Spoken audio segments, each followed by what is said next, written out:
Predlagam, da v napovedanem tempu, čeprav se tekmo zamišljati, kar začnemo drugi del. Drugi del se malo predkuje, namenjen je, zgodba je hoja in šola. Hkrati pa s prijazno vso udeležbo predstavnice Nacionalnega inštituta za javno zdravje, kot seveda v središču postavljamo zdravje in vzgojo. Hvala lepa, gospa Benita Zupančič-Čica, bo spremenila nekako. Hvala lepa. Pozdravljam zdravljena auditorij. Prihajam iz Nacionalnega inštituta za javno zdravje in že drugič sem postavljena pred izziv v tem smislu. Prvič, v osnovni šoli govorim v 5 minutah predstavite staršem, zakaj je hoja zdrava, pomembna, pogovorite jih tako, da bodo prepoznali. Drugo. Zdaj pa v 10 minutah spregovorite in predstavite svojo javno zdravstveno ljudi. A veste, govoriti o telesni dejavnosti, pa o hoji in zdravem sedetu je zame skregano z logiko in z vsemi potrebnimi pristopi. Tako da vas zdaj takoj malo ustavite, prosim.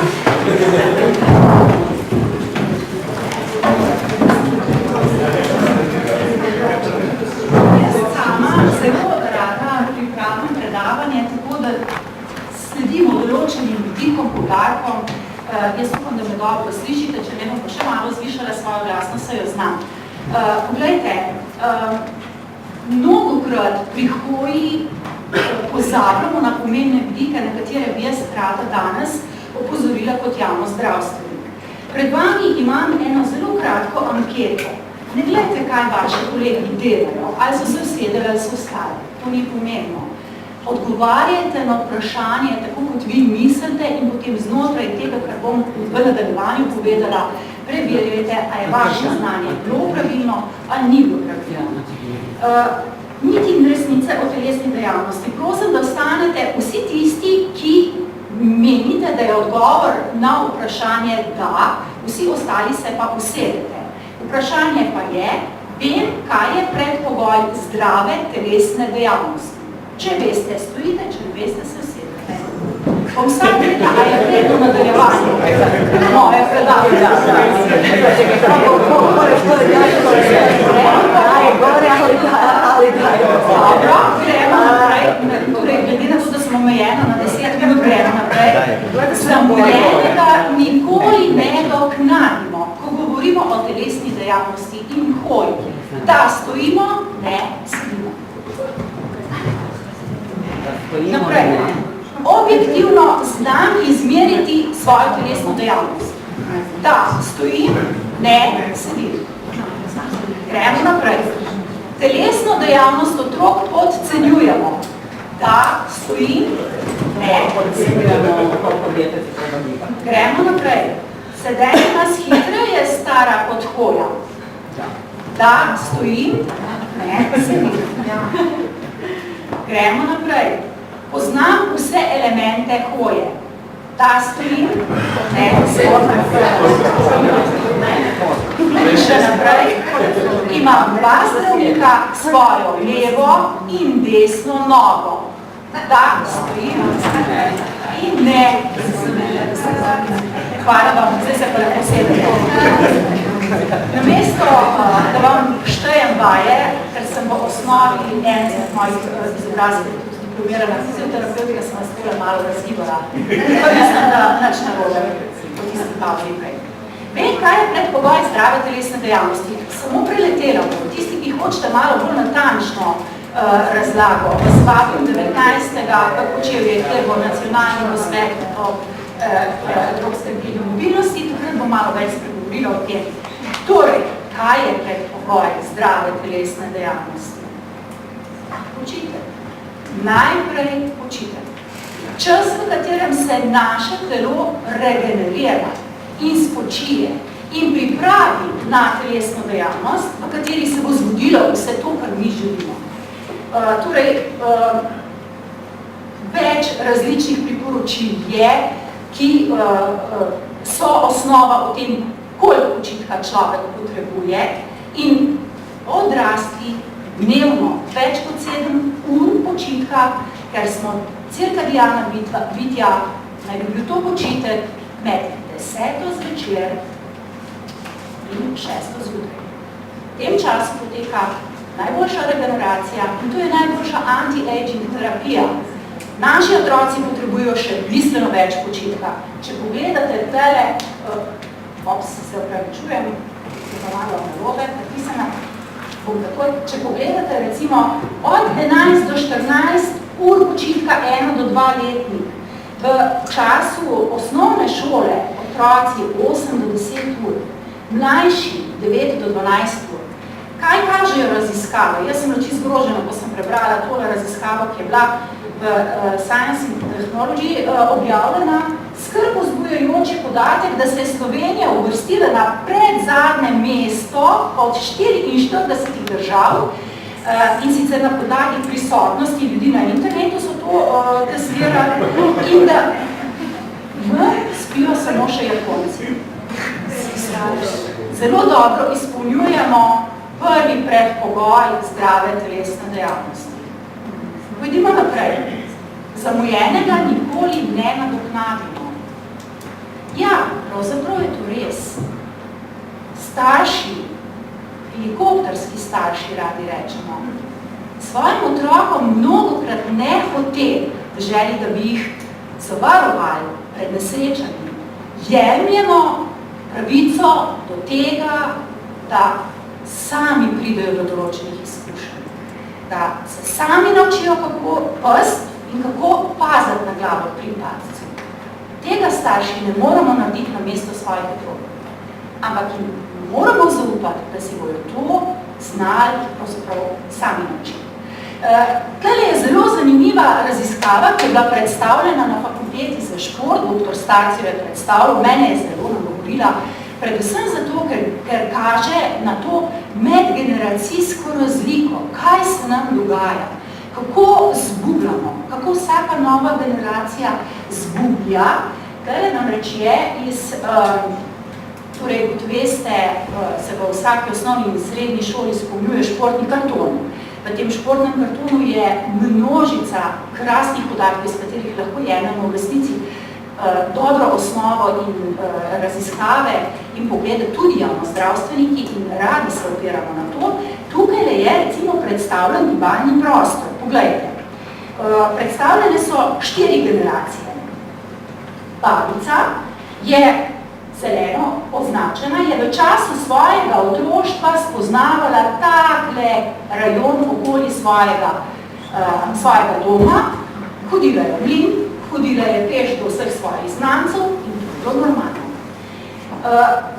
Njen sin, se pravi oče, je že zmanjšal svoj krog, v katerem se je gibal in ga je recimo nekje, bom rekla tako, tam nekje do osnovne šole je šel peš, pa sem še malo okrog svojega doma, je bil njegov igralni prostor, ki ga je dobro poznal. Hčerka tega očeta je še zožala svoj krog gibanja do šole in nazaj. Zgleda, da je hodila v svojo šolo peš in imela to srečo. Sin te hčerke, pa poglejte, to so pa naši otroci, ki imajo tako razložen krog gibanja. Jaz mislim, da nas ta podatek zelo nagovori. Razmišljajte o njem sami naprej. Objektivno znam izmeriti telesno dejavnost. Če hočemo biti zadovoljni s tem, kar počnemo, potem moramo to znati zmeriti. In to lahko zmerimo na različne objektivne načine. In telesno dejavnost je potrebno znati zmeriti. Kako? Je tako, da si korake štejemo, se to je čisto preprosto. Pa se ni treba šteti vsak korak, tako kot pri plesnih vajah. Zdaj, bom rekla, se dobijo in pedometri, in pametne ure, in mobiteli, ki jih nosimo vsi s sabo. Pa si lahko preštejemo, koliko korakov smo naredili. In naj vam povem, da če naredite dnevno manj kot 5000 korakov, pašete v skupino neaktivnih. In če naredite več kot 10 000 zelo aktivnih. Za ohranjanje zdravja je nekako kar potrebno tistih 10 000 korakov na dan in še nekaj naj vam povem. To ustreza približno 7 do 8 kilometrov prehojene poti in jaz sem zelo vesela, ker naši psihiatri pravijo, da je 7 kilometrov prehojene poti vsak dan nadomesti en antidepresiv. Seveda pa lahko to svojo telesno dejavnost merimo tudi drugače in jo primerjamo tudi drugače. Jaz vas danes pravzaprav glede na to, da govorimo o hoji, spodbujam predvsem v tem kontekstu. Telesno dejavnost otrok podcenjujem. Starši bi svoje otroke tako radi zavadajo. Ampak, naj vas razveselim. 7 let strm, 7 leti, presega energijske zmožnosti svojih staršev, če ti niso trenirani. Poznate? Kako smo utrujeni, kakšne dobre voditelje imamo doma, pa samo če hočemo. Hkrati pa bi rada predstavila tudi tale dva slajda, ravno tako sta vzeta iz športnega kartona. Dr. Stark sem je predstavil, jaz mislim, da je to tisto, kar najbolj govori starše. Gibalna učinkovitost, ki se jo izmeri znotraj športnih kartonov, bom rekla, da skoraj natančno korelira z akademsko uspešnostjo. Otroci, ki so dobro telesno dejavni, v prvih letih se skoraj pokrijeta krivori. Otroci, ki so dobro telesno dejavni, znajo svoj prosti čas zelo dobro razporediti in se znajo zorganizirati v svojem življenju in uspehi so dokazani. Sedenje nas hitreje stara kot hoja. Ne boste verjeli, ampak sedenje nas najhitreje stara. Zakaj? Zato, ker se staramo tako hitro, kot se starajo tista tkiva, ki niso ožiljena. Hrustanec na naši hrbtenici ni ožiljen. Ko mi sedimo, ko mi neprimerno sedimo, poglejte se, kako sedite. Kako obremenjujemo svojo hrbtenico? Kako hitro se staramo? Gremo naprej. Prepoznate krog sedenja naših otrok? Sedijo zjutraj po zajtrku, na poti v šolo, sedijo v šoli, sedijo v času za kosilo, sedijo popoldan doma, ko delajo svoje naloge, sedijo v prostem času, med večerjo, no, edin med spanjem ležijo. Rada bi pa, torej pa še takrat premalo, to smo na začetku ugotovili. Torej, rada bi pa poudarila, več kot 6 ur neprekinjenega sedenja se enači s škodljivostjo kaljenja na zdravje. Močan tveganja, ki se ga premalo zavedamo. Ja, poznamo vse pomembne elemente hoje. Veste, hoja je pravzaprav asociacija za različne stvari. Ne samo za mobilnost, zato da se mi premaknemo z točke A na točko B, še zelo veliko drugih stvari. Ko družba napreduje, rečemo, da hitro hodimo, da dobro korakamo, ko dobro sodelujemo, dobro korakamo, smo vsi zadovoljni. Toliko enih dobrih asociacij prav iz področja hoje. In torej jaz bom danes najprej v resnici rekla, poznamo elemente hoje, svoje otroke učimo hoditi. Kakšen dosežek je za družino, če 9-mesečnik shodi? In kakšen občutek razočaranja, če shodi šele njihov 14-mesečnik? Kakšno napako delamo starši, ker ne znamo svoje otroke spodbujati k temu, da bi čim kasneje shodili, da bi čim dlje pazili, da bi se dobro naučili ravnotežja in koordinacije in dobro razvili svoje mišice in kosti in vse ostale organe, ki so nujno potrebni pri hoji. In potem, ko ta otrok shodi, cela veselica, pa se pa začne, pazi tega ne smeš, pazi unga ne smeš, radiator ti bo skočil v glavo, ne vem kaj še vse. Spravi, na eni strani spodbujamo nekaj, na drugi strani pa potem ne vemo, kaj s tem početi. Hoja je univerzalna oblika gibanja, s katero človek še pred rojstvom začne in ob smrti konča. In to hojo pilimo vse svoje življenje. In postanemo umetniki svojega načina hoje. Res pa je, da se hoja od hoje razlikuje po svoji učinkovitosti. Potem, kakšno držo zavzamemo med hojo, koliko energije porabljamo. A znamo te fiziološke krivine hrbtenice vzdržati tudi med hojo, ali nam na plečeta pade breme vsega sveta in tako hodimo. Torej, potem pravilno gibanje rok in nog, mi temu rečemo recipročna hoja, veste, se to je čisto spontano. Če pa daš človeku v roke 2 palice, pa rečeš, da naj hodi nogi skupaj, recimo, pa začnemo vsi hoditi tako kot eni roboti. Se pravi, nimamo v podzavesti dobro naučeno, kaj pravzaprav hoja sploh poteka. Leva roka, desna roka, leva noga, nič drugače. In ko jaz stopim na peto, in ko jaz se odrinem od svojih prstov, in predvsem palec je pomembna, ki je odrim. Ko je pomembna putov, pravzaprav je pa samo to pomembno, lahko bi pa hodili tudi bosi. To bi bilo zelo zdravo. Zraven je pomembno pa potem še dihanje. Se pravi, ohranjanje mišic medeničnega dna, pa trebušne prepone in pravilno dihanje, ki naj bi bilo trebušno ali pa prstno. In to je to. Smo že opremljeni, že lahko gremo. Glede na to, da prihajam iz Nacionalnega inštituta za javno zdravje, dovolite, da bom dodala samo še tale slajd in sicer Nacionalni inštitut za javno zdravje koordinira kar nekaj različnih področij in poskušamo dostopati do različno starosti različnih populacij.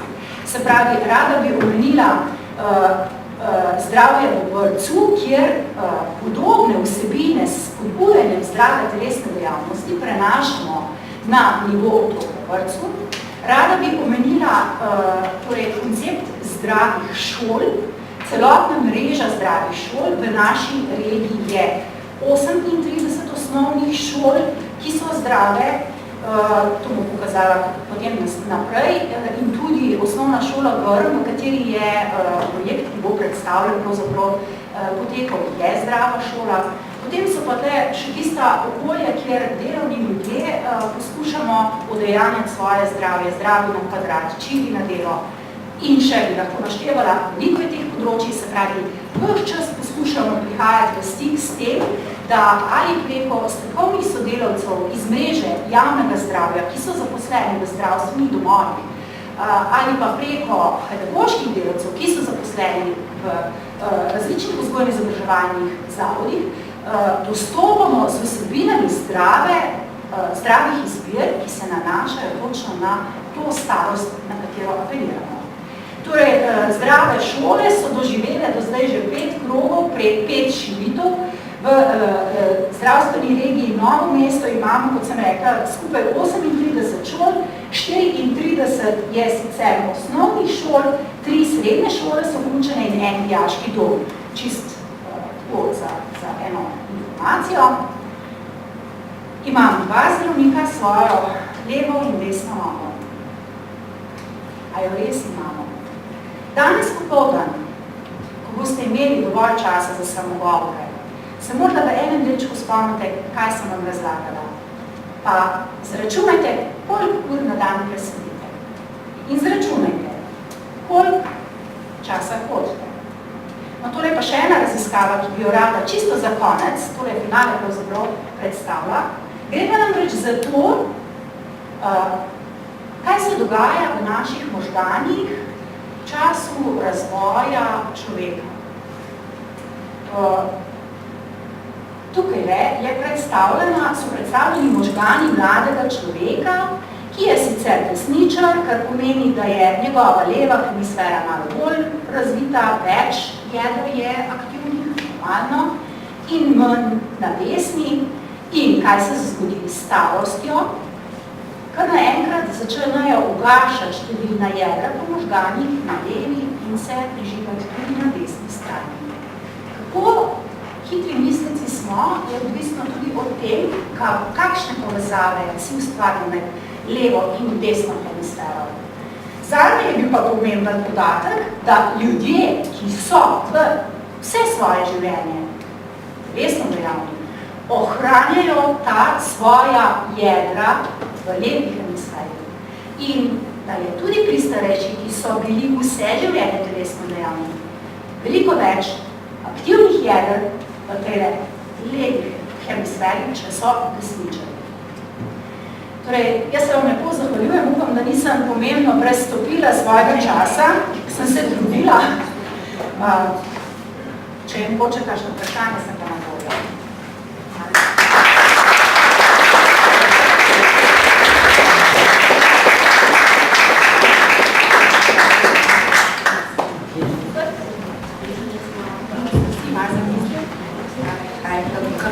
Česa se zavedamo in česa se ne. Vsekakor politično poročilo oziroma sporočilo. Zdaj pa vabim k besedi kolegico Špelo Talo iz Cipre, ki bo pa predstavlja prva priporočila za organizirano vzgojo v šolo in pripravo mobilnostnih načrtov iz projekta trajnostne mobilnosti. Dobar dan, lep pozdrav še v mojem imenu. Moje ime je Špela Talo, prihajam iz Cipre, Slovenija, Društvo za varstvo Alp. Skupaj s partnerji, torej IPA-PON, Fokusom in Prostorožom, izvajamo projekt trajnostne mobilnosti v šoli, katere so financirali Ministrstvo za okolje in prostor iz podnebnega sklada. Moja današnja predstavitev je v bistvu povezana z našim glavnim rezultatom, in sicer izdelali smo mobilnostni načrt v dveh pilotni osnovni šoli, potem malo kasneje. Glavna ideja za tem, Glavna ideja za tem projektom pa je pravzaprav, da so šolski okoliši lahko gradniki, osnovni gradniki za spodbujanje trajnostne mobilnosti v lokalni skupnosti. Iz tega smo izhajali in to poskušamo razvijati v tem projektu. Torej, namen je občinam in pa šolam pokazati enostavne in pa napredne rešitve na poti k trajnostni mobilnosti v okviru šolskih okolišev. Imeli smo različne cilje, ta glaven, ki sem ga že prej omenila, sta razvoj teh dveh pilotnih projektov, in sicer smo se lotili ene urbane osnovne šole, pilotni osnovni šoli, ki smo izbrali smo eno urbano osnovno šolo, to je osnovna šola Poljana v Ljubljani, in pa podeželsko oziroma suburbano šolo, in to je osnovna šola Dob v občini Domžale, ki ima tudi podružnično enoto na podružnična šola Krtine. Torej, lastnosti teh dveh šol sta v nekaterih segmentih sta si precej podobni, oziroma šolska okolišča sta si precej podobna, v nekaterih ključnih pa se razlikujeta. In sicer v Ljubljani lahko opazimo dobro dostopnost in pa povezanost s stanovanjskimi območji, česar na podeželski oziroma ruralni šoli ne moramo trditi. Obe šoli sta zelo prometno obremenjeni. Mogoče imajo razlika, kakšna prometna obremenjenost, v mestu si predstavljamo osebne avtomobile in tako avtomobili, medtem ko na osnovni šoli Dob, oziroma na območju Doba imamo novo avtocesto, ki je precej spremenila prometno situacijo v občini Domžale, hkrati pa veliko tovornjakov zaradi bližine Heliosa in ostalih industrij in pa pravzaprav velike hitrosti, recimo na vaških poteh, ki niso tako prometno obremenjene, vendar pa imamo druge posledice, torej visoke hitrosti. Obe šoli sta izkazali velik interes za sodelovanje v tem projektu, kar smo seveda zelo smo bili zadovoljni. Recimo tukaj že pri Poljanah je zanimivo to, da obdelujemo šolski okoliš, kjer je zelo visoka gostota izobraževalnih inštitucij. Imamo torej osnovno šolo Poljane, potem imamo Valdorfsko osnovno šolo, pa vrtce, srednjo zdravstveno šolo. Medtem ko na osnovni šoli Dob imamo res velik šolski okoliš, tudi rahlo hribovit, torej po svoje zelo zahteven iz vidika mobilnosti in transporta, s tem povezani so tudi zelo visoki stroški avtobusnega prevoza otrok. Torej, naš rezultat tega projekta so ti mobilnostni načrti. Najprej, kaj sploh je mobilnostni načrt? To je v bistvu strategija upravljanja mobilnosti za uporabnike določenega prostora. Ali je to prostor, recimo neka inštitucija, ali je to del mesta, ali je to kontekst. In nekako mi razmišljamo, kako bomo te ljudi, kako bomo zagotovili njihov prihod na delo oziroma v ta prostor in njihov odhod. Seveda želimo zagotoviti, kar se da trajnostno to mobilnost, ne pa in s tem povezano promocijo javnega potniškega prometa, pa kolesarjenje in hoje in zmanjševanje rabe osebnega avtomobila. Torej, tudi prej sem malo preletela CPS Novega mesta in tam recimo piše, da 47% otrok v šolo prihaja z avtomobilom. Podobne številke smo srečali tudi na osnovni šoli Poljane in na osnovni šoli. Torej, kako se v bistvu smo se lotili, kakšen proces izdelave mobilnostnega načrta? To je v bistvu zelo dolgotrajen proces. Speljali smo zelo veliko intervjujev z predstavniki osnovne šole, pa z zaposlenimi, se pravi z učitelji, ne z ravnatelji in podravnatelji, z starši in pa z predstavniki na občinah. Izvedeli smo terenske oglede šolskih okolišev, večkrat tudi s kolesi. Imeli smo delavnice z otroki, kjer smo se poslužili te metode sprehoda.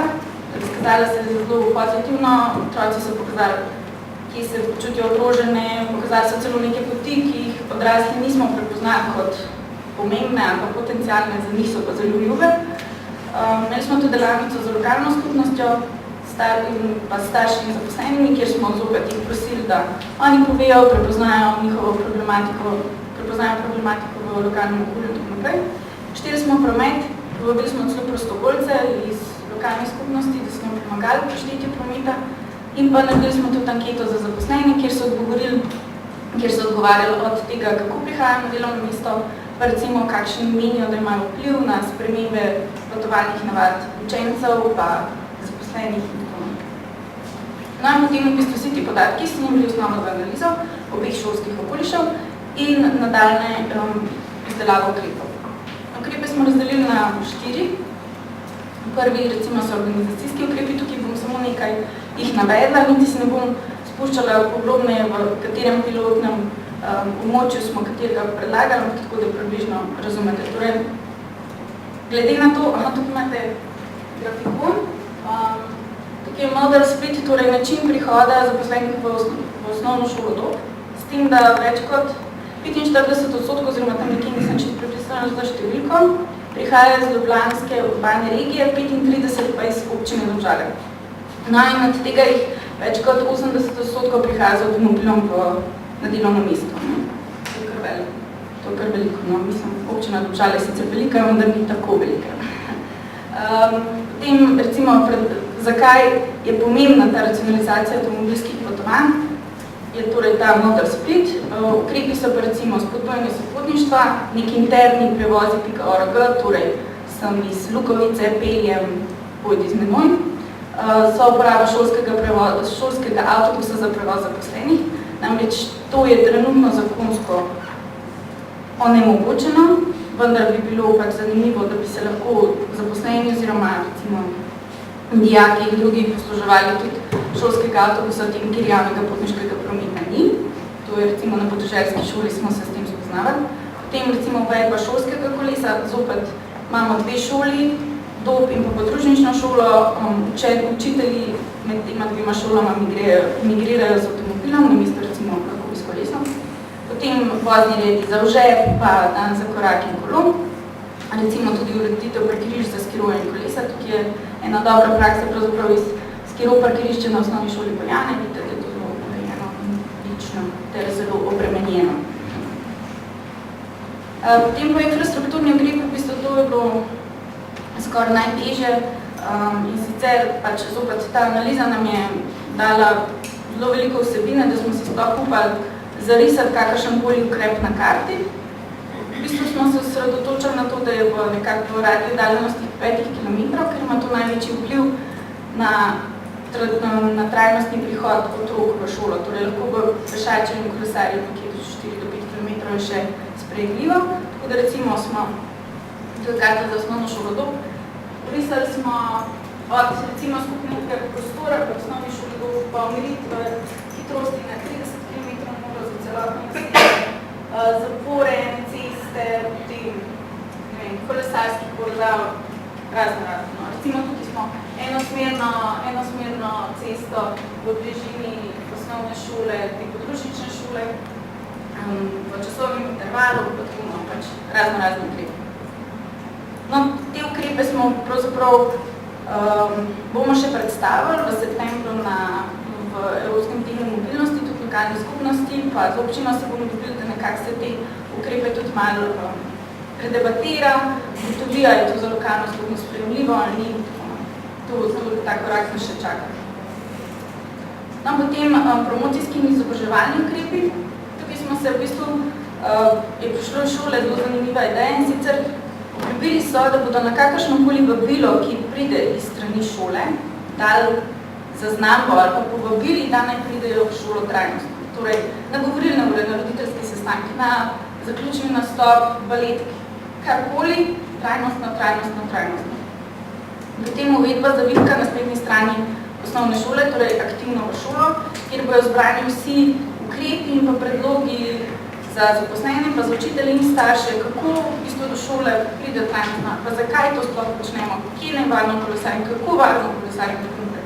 Potem spodbujanje prireditev v tednu Evropskega tedna mobilnosti, torej da se pač, da naredijo dan brez avtomobila, da se z otroki ne pokvarjajo in tako naprej.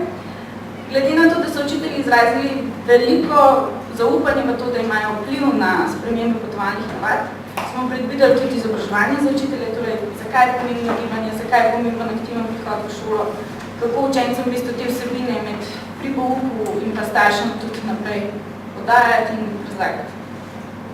Potem pa zadnji izmed ukrepov so po v bistvu uvajanje dobrih praks, to poznate peš, bus, bicikla, prometna kača. Mogoče ne poznate maskota Hrošček Simon, to je v domžalski občini ta Hrošček.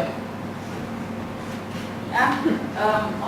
Ta Hrošček so najdel v eni jami, tam v Domžalah, no, v bistvu je precej endemična vrsta.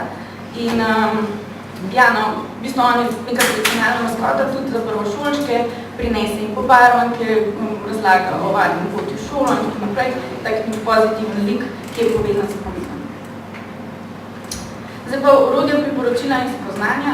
Torej, menimo, da je ključno za kakršnokoli uspešnost izvajanja teh aktivnosti v povezavi z naredimo bolj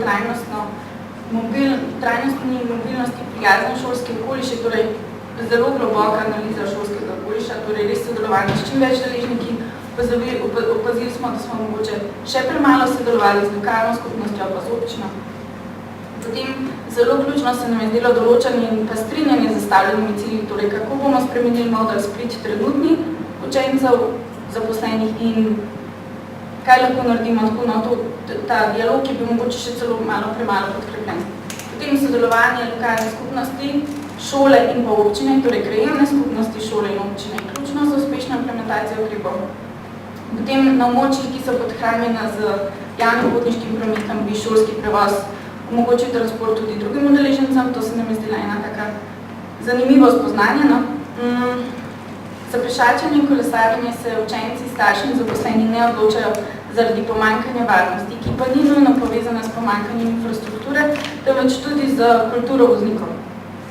Zelo, v bistvu smo večkrat dobili nekakve informacije, da ljudje divjajo, grdo vozijo in tako naprej, in da zaradi tega se pač ne upajo na cesto, tudi odrasli ljudje. In pa da trajnostna mobilnost potrebuje kontinuirano promocijo, ki je pozitivna. Ja, no, vse to si lahko pogledate na naši spletni strani aktivno v šolo, kjer so zbrane vsi programi gradiva v projektu, novičke, v glavno lušno eno. To je pa z moje strani vse. Hvala za pozornost.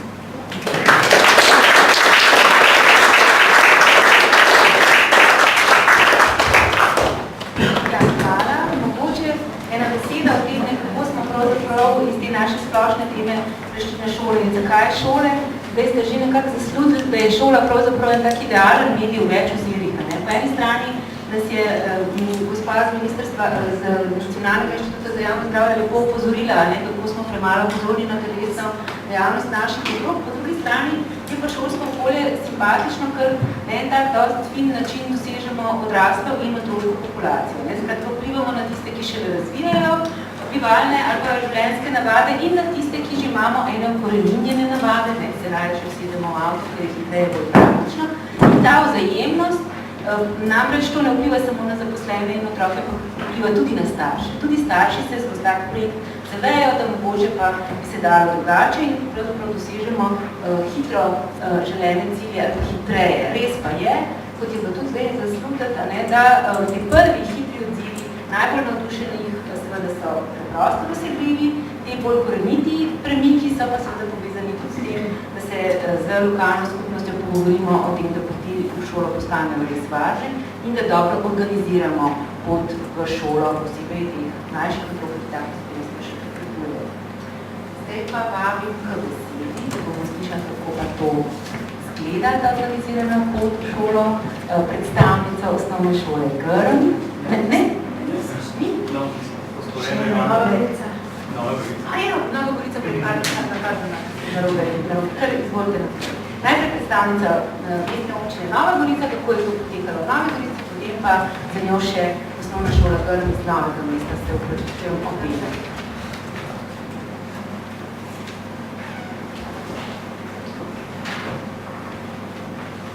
Lepo pozdravljeni. Moje ime je Vanda Meskec in prihajam iz mestne občine Nova Gorica, ki se delka za okolje zdravstvo in javno infrastrukturo. In v našem oddelku se že vrsto let, predvsem pa od leta 2000 oziroma 2002, ko se je začel Evropski teden mobilnosti, katerega sem od takrat tudi koordinator na mestni občini, ukvarjamo s trajnostno mobilnostjo. Dve leti predtem pa je bil samo dan brez avtomobila, če se spomnite tisti, ki takrat tudi sodelujete. In v okviru Evropskega tedna mobilnosti in vseh teh aktivnosti v sklopu tega smo pač trčili na različne probleme v zvezi z prometom in seveda tako se je začela razvijati trajnostna mobilnost tudi pri nas. Že recimo v 2006 smo sprejeli tudi prvi načrt trajnostne mobilnosti, ki je sicer zajemal samo urbano območje, ampak potem smo seveda skozi različne projekte zadevo širili in tako smo v 2014 sprejeli načrt trajnostne mobilnosti oziroma regijsko celostno prometno strategijo, no in v letošnjem letu smo sprejeli tudi občinsko celostno prometno strategijo. Seveda, glavni oziroma bistven element vseh teh strategij in vseh teh aktivnosti je tudi hoja in tako je tudi v naših načrtih in v naših aktivnostih, tudi v vsakoletni akciji Evropski teden mobilnosti. Sodelujemo s šolami in seveda, ko smo ugotavljali, kakšne so nekako številke, ker po tolikih letih narediš marsikatero statistiko. In če samo naš proračun recimo pogledamo, pri nas dajemo več za šolske prevoze, za občinske šolske prevoze, kot za javni potniški promet na območju mesta, ki ga imamo brezplačnega. In tukaj seveda se je potrebno zamisliti, ker vse preveč ugotavljamo, vozimo otroke v šolo, vse preveč, vse tiste najmanjše poti, tudi ki bi lahko drugače organizirali, ampak bom rekla, ne vem, na nek način to zbolj enostavno je organizirati avtobus in s tem smo, bi rekla, odgovornost opravili z odgovornostjo, opravili z varnostjo in tako naprej. Tako da vse te ugotovitve in tako naprej smo v vseh teh letih tudi trčili tudi na to, da smo začeli skozi razne projekte izvajati šolami, seveda v sodelovanju, pripravljati načrte oziroma mobilnostne načrte, tako smo skozi projekt PUMAS, recimo, pa skozi projekte Varna pot v šolo, pripravili mobilnostne načrte za nekatere šole in tako je tudi skozi en projekt Zdrav šolar, katerega partner je bilo društvo Gekolina. Jaz namreč tukaj zdaj nastopam, nadomeščam kolegico, ki je nekako vodila ta projekt pri nas in takrat peš bus, ker enostavno je ona na dopustu in seveda ker smo bili tudi občina partner in ker je ta del tudi sestavni del, bom rekla, tudi naših strategij, sem uskočila jaz, tako da bom predstavila jaz ta del peš busa, kako smo pri nas organizirali, kaj še nameravamo tudi naprej.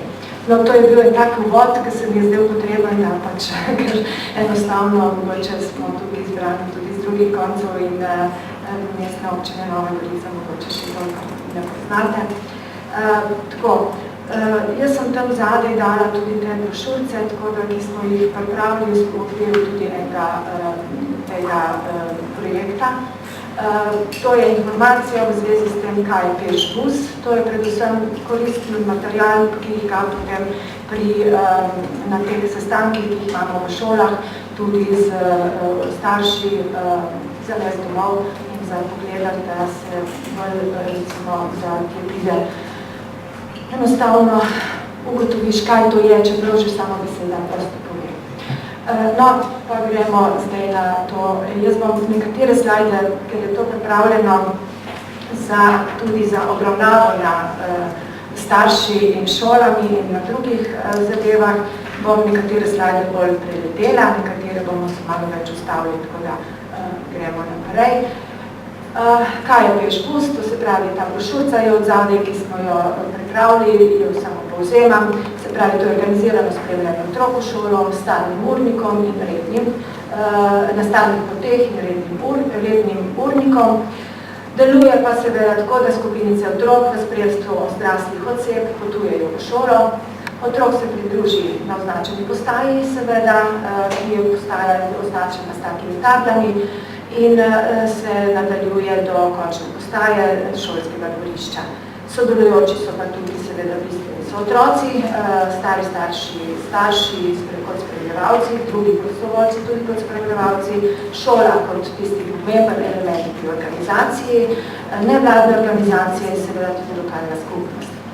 Zakaj je vse to pomembnost? Tako kot sem prej rekla, številke na marsikaj povejo, tudi proračunski denar je važen v takih situacijah in kot en element vse drugo je pa tudi tukaj našteto, recimo skrb za zdravje, čisto okolje, samostojnost otrok, socialni razvoj otrok, poznavanje pravil varnosti v prometu, medgeneracijsko sodelovanje tudi med drugim. Tukaj je ena tabelica zraven, kjer pove, kakšno o prekomernih debelih 15-letnikih raziskava in Slovenija je na drugem mestu potem, se pravi 13% je mladostnikov deklic in 23% dečkov predebelih, to se pravi, smo kar visoko napram ostalim državam v Evropi. Izvedba. Seveda tukaj je zelo pomembno, oziroma organizacija sama tega pešbusa. Seveda prvo moramo zadeve pripraviti, priprava proge, kratke, ravne, zanimive, čim bolj domovov otrok blizu, dolge naj bi bile največ 2 km v eno smer. Potem je treba progo stestirati progo, samo traso in tudi časovno, priprava urnikov, priprava zemljevida, označevanje postajališč, prepoznavnost, dostopnost, poimenovanje, priprava razporeda spremljanja, sestanek z vsemi udeleženimi, obvestila poteku proge in urniku, vsakodnevno bdenje nad potekom akcije, to se pravi na občini imamo koordinatorja, ki potem skrbi, da vse poteka prav in seveda na koncu poskrbimo tudi za nagrado, spodbudo, kjer so tudi zbiranje žigov in tudi končne nagrade. To je tak zemljevid, kjer smo strasirali 2 trasi in na 2 trasah tudi vozili, peljali otroke in izvajali pešbus v letu 2015. In v letu 2015, mislim, ko je bil projekt Zdrav šola, je društvo Gekolina sodelovalo v tem projektu in tukaj se je vključila osnovna šola Ljubine, ki je bil božična šola sicer, in izpeljala akcijo, seveda z našim koordinatorjem, s takratnim koordinatorjem iz društva. Akcija trajala 2 tedna, konec marca do začetka aprila, sredi marca pač do začetka aprila. Bilo je 13 otrok sodelujočih, zajeli smo 3 šolce in 16 odraslih spremljevalcev, ki so se izmenjavali. Bili so takrat dobri odzivi na akcijo in zato so bila tudi spodbuda, da z akcijo nadaljujemo. Tako smo naprej, to je nekaj utrinkov, pa čiste iz leta 2015. Vključili smo zraven tudi to društvo žena, oziroma ne žena, samo žena, ampak šola zdravja, tako hvala lepa, ki so se bili zelo zadovoljni. Pač, poleg tega so vključeni tudi naši redarji, ker se mi zdi, da tudi je zelo pomembno, da in otroci radi vidijo, da se tudi vključujejo neke avtoritete. Potem, no, to so še nekaj utrinkov, seveda na koncu smo tudi dali priznanja. No in v letu 2017 smo se ponovno odločili, da izvedemo drugo akcijo, ponovno akcijo. Čeprav bom rekla, pri nas spodbuda za izvajanje akcije poteka iz naše občine, iz lokalne skupnosti, bi rekla proti šolam. Spodbujamo in skušamo zainteresirati za izvajanje te akcije in še naprej bomo ustrajali, čeprav mogoče nimamo takega uspeha, kot imajo v Novem mestu, ampak mislim, da tukaj bomo delovali še naprej, ker šole enostavno imajo težavo pri samih organizacijah in samih koordinacijah, tako da tukaj smo, mi pomagamo, oziroma zdaj smo mi pobudniki, no kasneje upam, da bojo zadeve se obrnile. Tako da v letošnjem letu smo izvedli akcijo 24. aprila do 23.6. je bila daljša akcija. Seveda koordinator in organizator je bila mestna občina z javnim zavodom za šport. Koordinator je bila Mateja Zorati, kot sem prej povedala, ki je tudi pri nas zadolžena in na javnem zavodu, tako da v bistvu smo letos imeli 2 koordinatorja, kar se je izkazalo za dobro, da sta se pokombinirala, da ni bilo preveč obremenjen samo eden. Spet razdeljenih je bilo okoli 80 prijav in v 3. razrede iste šole. Prijavilo pa se je potem 13 otrok, od tega redno jih je pešačilo 10. Spremljevalci so bili spet Društva šola zdravja, redarji mestne občine, 2 zaposlena preko javnih del in na javnem zavodu za šport in 2 starša. O akciji seveda smo obveščali, tako predstavitev akcije je bila na svetu ravnateljev, sestanek s predstavniki izbrane šole, predstavitev akcije na stojnici ob dnevu zdravja 7.4., roditeljski sestanki, povabilo prostovoljcem za sodelovanje, to je konkretno povabilo smo pošiljali, plakate na šoli smo razobesili in tudi sporočila za javnost na spletnih straneh. Tako so izgledali pač te komunikacijski materiali, vabila in za starše in prostovoljce. Sama akcija je tudi potekala, podobno kot leta 2015. In otroci so z veseljem hodili in še bolj se mi zdi, da so tudi spremljevalci nekako se zelo aktivno vključili in z zadovoljstvom tudi izvajali to delo. No, tako smo potem tudi zaključek akcije same smo naredili skupno z tem zaključkom akcije Pripelji srečo v službo. Smo pripravili tudi podelitev takih praktičnih nagrad za tiste, ki so sodelovali ali kot učenci, kot pešaki, bi rekla, in prostovoljci, ki so zraven. Tako da smo napravili normalno zaključek s podelitvijo, kjer je kot županja podelila tudi nagrade in take zahvale. In ponavadi tudi na teh srečanjih in tisti tudi pokažemo en tak filmček v zvezi s Pešbusom, ki ga zdaj ni časa bomo gledali. In seveda, kaj za naprej.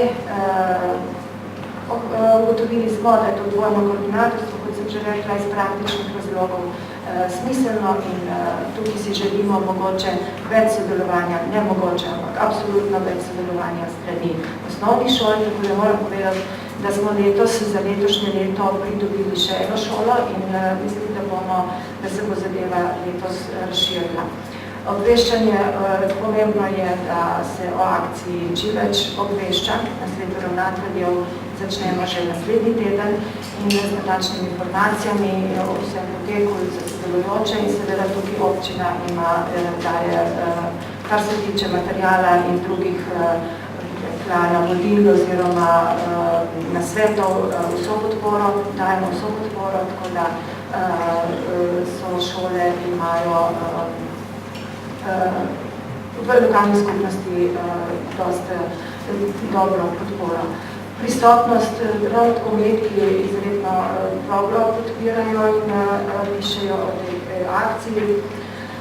Seveda tudi znotraj občine je pomembno, da se oddelki za to več oddelkov tudi spremlja to akcijo.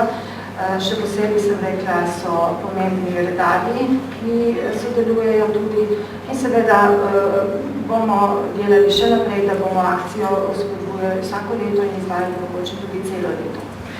Tukaj je seveda kako izboljšati strategijo pridobivanja staršev, še več izpredevalcev, strategija prostovoljcev za pridobivanje prostovoljcev, potem spodbude za šole, da bi bile same pobudnice in tudi same koordinatorke, tako da tukaj je treba pač iskati možnosti pri izkoriščanju javnih del in seveda tukaj še naprej bomo pač delali in imeli stik preko roditeljskih sestankov in sklicevali, dokler ne bomo, bi rekla, dobili tistega želenega učinka v samih šolah in takrat bomo lahko tudi mi se malo umakali. Tako, to je res mojega.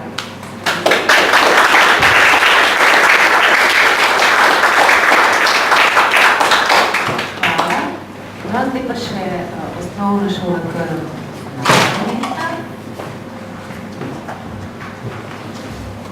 Še ena slučna. Zdaj že lahko slišala, da rekla, volja otrok ali pa pripravljenost otrok je precejšnja, te organizacijski ukrepi so pa kar zahtevni za vse ostale vpletene, tako za šole, tako za starše in je treba biti kar ustrajati. Naše izkušnje kaže, da je treba biti kar ustrajati. Da se akcija sprime, da ni več akcija, ampak postane navada. Dobar dan, lepo pozdravljeni. Sem Marita Korsolič, prihajam iz osnovne šole Grm, Novo mesto. Moja delovna doba je že 20 let, kar poučujem. S tem, da se zadnjih 12 let še posebej srečujem kot mentorica prometne varnosti. In letos sem zelo vesela, ko smo preko občine Novo mesto se kot šola, vodstvo, se najprej odločilo, da vstopimo v ta projekt Pešbus in potem smo rekli zelo, na koncu z rekordnim odzivom tudi izpeljali ta projekt. Ta projekt je bil zastavljen od 8. maja do 2. junija in smo ga potem zaradi res rekordnega odziva podaljšali do 23. junija. Zdaj sodelovali smo res 4 taki bolj partnerji.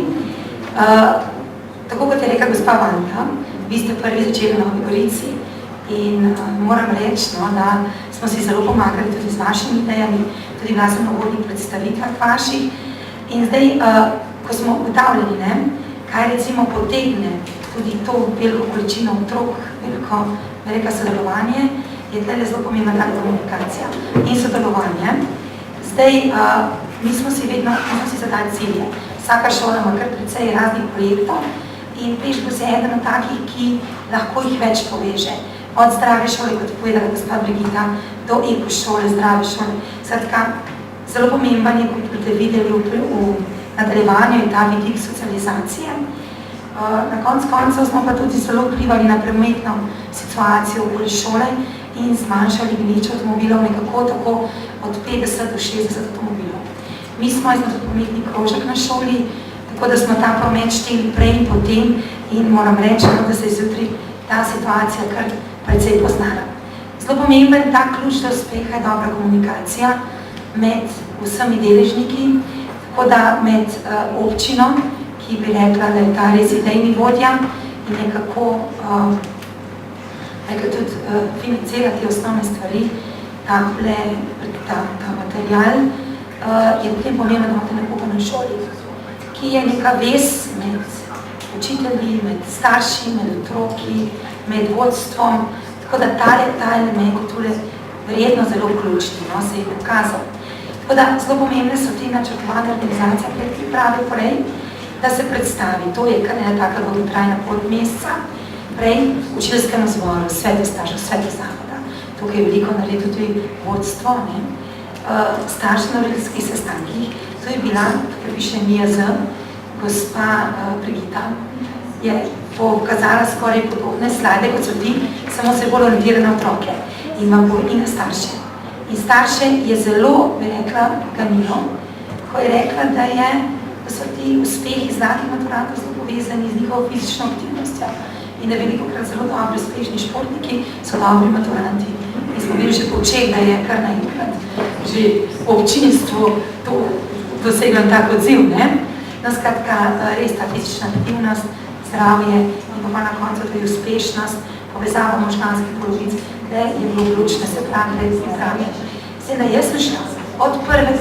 do 5. razreda, čisto vsak razred, najprej sem šla do 3., ker smo do 3. nekako planirali, 2., 3. najprej, bi rekla, projekt, ampak smo potem zaradi vse te, bi rekla, množičnih prijav podaljšali do 5. Od raznih bratcev, sestric, potegne sosede, prijatelje, tako da se nam je zdelo vredno potem tole kar podaljšati, mislim povečati tudi število učencev in pa tudi podaljšati čas. Od predpriprav do zbiranja prijav, urejanje, urediš potem te stvari, neka podatke po posameznih ulicah. Zelo pomembno je, v začetku smo štartali s prostovoljci Društva za razvojanje prostovoljnega dela. Tukaj imam 2 dekleti, v drugi vrsti, Jerca in pa še njena prijateljica. Tako da potem so se nam pripravljali starši, 10 se jih je prijavilo od začetka, na koncu smo kar dobili s kakšnim številom zaključili. Smiselno treba postavljati vse te proge, table, obveščanje staršev učencev na šoli ni tako zahtevno. Mislim, je nekako lažje zaradi raznih elektronskih možnosti asistenta, s tem, da zelo pomembno je ta osebni pristop, osebni vidik. Kljub temu, da smo vse po maili poslali, da smo jih imeli v ljudskih sestankih, vse te instance, mislim, bi rekla, je pomembno, da greš posebej v razred. Jaz sem potem vsako jutro sprejela tudi prostovoljce. Vsako jutro sem jih čakala, ali pa oni mene, čez 8, tako da, ker smo imeli zjutraj obveznosti, da si sprejel, da si jih pozdravil, te stvari, da se potem vidi, kdo je bil, smo točno videli, kdo je bil, kateri otroci, kje so bili problemi, težave, sprotno reševanje, sprotna komunikacija. Jaz sem tudi malo zvita in sem šla med odmorih po hodnikih, ali pa zjutraj, pa sem pohvalila, po razred sem šla pohvaliti otroke, pa vam povem, da potem, da ni bo kakor še več, tako da, to je malo tako management držno, se gledam, ampak hočem še kaj pohvaliti, dosti bi rekla, pomagajo. Te proge so bile prva sto daljše 2 kilometrov, hotela na koncu Belokranska je bila 3 km 600, 3 km 500, 600. In vam povem, da z te lokacije je največ gledal. Vse potem eni so odprej, recimo eni so štartali pa 4 km, 2,600 in tako. Skratka, tu je naselje mladih družin in veliko smo največ aktivnih staršev in največ otrok prijavljenih. Začeli smo 44, končali uradno s 90, neuradno smo končali pa 143. Začeli smo stari s tem spremljalci, zaključili s 25, od tega 13 starih staršev in 12 prostovoljcev. Starši so tudi na koncu, veste, tako hodi, recimo eden je hodil na 14 dni, je bil v vojski službi, čez 14 dni drug hodil. Skratka, je treba tale nek urnik vzpostaviti, s tem, da smo na koncu prišli celo do tega, da so se sami organizirali. Vse, ko ćete narediti, kaj mi bomo sami to naredili, in so se sami organizirali. Vse, ko puste nas, bomo mi. Njih je bilo 8 in se jih je med samo na nekrogi zaslenjenja. Veliko naredali Jerca, ki je ta roko dvignila, da jih je tudi povezovala, sadki s prostovoljci, reka čim večji nabor ljudi vključati in za nadaljne leto nameravamo, smo že vzpostavili kontakt tudi s upokojenskim društvom. Nadaljevali bomo s projektom še v tem šolskem letu, začeli bomo v ponedeljek z 11. septembrom. Nekako smo rekli, ker s petkom začnemo, potem en teden jim še pustimo, časa nam še zroditeljske sestanke za predstavitve. Takole smo se prihodili, spremljalci so imeli rumene jopiče, otroci odcevne trakove, potem velikokrat so se nam še starši vmes priključevali, takole so hodili, ta znakec Pležbus pred šolo. Zdaj pomembno je tudi, kako se ta lokalna skupnost odzove. Smo se tudi na novinarsko konferenco smo naredili, ker smo šoli Grm. Gospod Čupan je tam na sredini, ste ga videli, ko je imel pozdrav. In pa še vsi ti, ki so sodelujejo, tudi gospod Močin vodstvo, predsednik Sveta staršev, gospa Brigita in pa potem tudi z prostovoljnega društva Novo mesto. Jih je sprejel pred šolo, pozdravil in smo okroglo mizo. Da smo tudi na srečanju na temo partnerstva za urbano mobilnost predstavili tudi v Ljubljani. In pa na koncu smo tudi rekli, vsako delo, vsak projekt na koncu tudi nekaj taka, rekli, nagrada, neko praznovanje. Vse otroke smo zbrali na tem mestu, kjer ste vi zdaj, ne? Sprejeli jih je gospod župan, starši, spremljalci, otroci in jim je takole podelil priznanje, dobi so tudi medvedke, ker tam gospa ravnateljica sredin drži. No, takole otroci Italije hodil čisto začetka, čisto vsak dan. To je bilo pa skoraj 2 meseca Italije mali, včasih ni hoditi, oče je rekel, zdaj pa skozi hota, ne? Tako da takole izgleda tale podelitev staršev, tukaj imamo na levi babico, mamice, tukaj imamo 2 mamice od začetka, 3,5 km. To je pa enočka, ena taka zelo taka zgodba. Zjutraj je pripeljal avto pred šolo, tekel domov na tisto začetno postajo, z otroke spremljal peš in šel z avtom v službo. Mislim, so bile take zgodbe, tako da rekel res velik angažma določenih in pa vseh prostovoljcev, ne marsikateri je mogel na začetno mesto jeti peš, ne, če je hotel neki avto pustiti. Tako da hočem reči res, da so nam ogromno pomagali. Na koncu smo se tukaj z otroki zbrali pred knjižnico, pred vhodom in pa tukaj že vsi starši prostovoljci, koliko jih je pač bilo, ker tle junija so tudi druge stvari na isti dan. Ne? Tako da mislim, da je res pomembno, da stopimo vsi skupaj. Res je pomembno, da stalno sodelovanje, kontakt, odzivnost na, da rekli, dobro, na kakšen meni moš odgovoriti. Jaz sem pa tudi vedno dostopna, tudi po mojem delu. Tako da smo tele začetne stvari smo rešvali, potem pa stvari stečejo, ne? In potegnejo če dalje več otrok. Hvala lepa. Ne?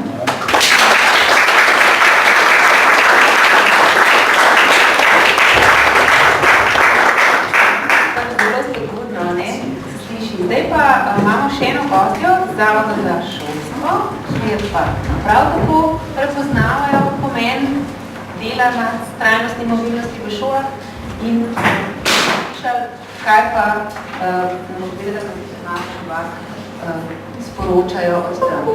Tem bomo pa naredili na malo spremembo v našem programu.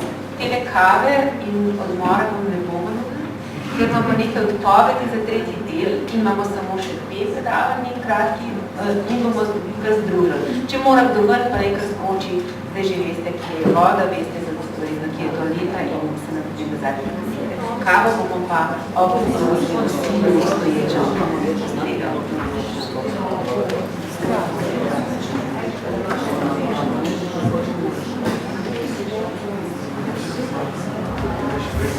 Lep pozdrav tudi v mojem imenu. Sem se sicer kasneje pridružila, ker smo imeli v Ljubljani novinarsko konferenco ravno o prometni vzgoji v varni mobilnosti. Torej prihajam iz Zavoda Republike Slovenije za šolstvo. Sem koordinatorica naloge, torej ne projektov, ampak stalne naloge, ki jo opravljamo v okviru institucije, ministrstva in Zavoda za šolstvo in sicer na področju prometne vzgoje varne mobilnosti.